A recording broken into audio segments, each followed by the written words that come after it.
বিকেলের শেষ আলোটা ধীরে ধীরে হারিয়ে যাচ্ছিল। নদীর পাড়ে চুপচাপ বসেছিল অয়ন আর মায়া। হঠাৎ মায়া অয়নের হাতটা শক্ত করে ধরে বলল, একটা কথা বলো তো, যদি কোনোদিন আমি তোমার থেকে অনেক দূরে চলে যাই, তখনও কি তুমি আমাকে ভালোবাসবে?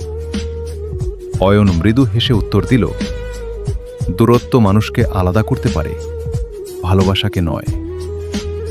মায়া প্রায়ই বলতো, তুমি শুধুই আমার, অন্য কারো নয়।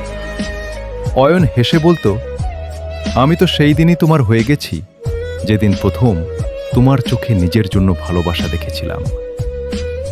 কিন্তু জীবন সবসময় ভালোবাসার গল্পকে সহজ রাখে না। একদিন হঠাৎ মায়ার বাবার বদলি হলো অন্য শহরে। যাওয়ার আগে মায়া বলল, আমার জন্য অপেক্ষা করবে তো?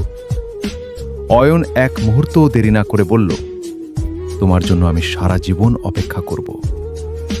তারপর শুরু হলো অপেক্ষা।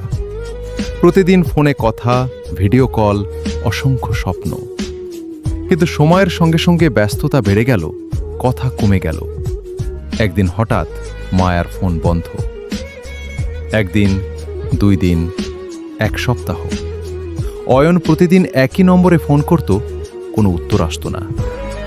প্রায় 1 বছর পর এক অচেনা নাম্বার থেকে ফোন এলো অয়নের ফোনে। ফোনের ওপাশে ছিল মায়া। কাপা গলায় মায়া বলল, আমি তোমাকে ভুলে যাইনি, কিন্তু আমার পরিবার আমার বিয়ে ঠিক করে ফেলেছিল। আমি তোমাকে কষ্ট দিতে চাইনি, তাই দূরে সরে গিয়েছিলাম। অয়নের চোখ ভিজে গেল। সে শুধু বলল, তুমি সুখে থেকো, কারণ সত্যিকারের ভালোবাসা কখনো জোর করে কাউকে নিজের করে রাখতে শেখায় না। কয়েক সেকেন্ড চুপ করে থাকার পর মায়া ফিসফিস করে বলল, জানো, আমার হৃদয়ে আজও তুমিই আছো।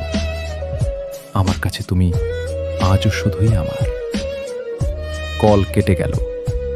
অয়ন আকাশের দিকে তাকিয়ে মুচকি হাসল।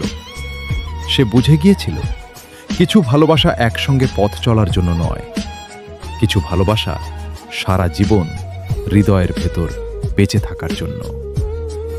আচ্ছা, আমি সেই সব মেয়েদের একটা কথা বলতে চাই, যারা নিজের ভালোবাসার মানুষকে ঠকিয়ে অন্য পুরুষকে বিয়ে করার পর যখন তোমার স্বামীর সাথে সেই সব সময়গুলো কাটাও, তখন কি তার কথা একবারও মনে পড়ে?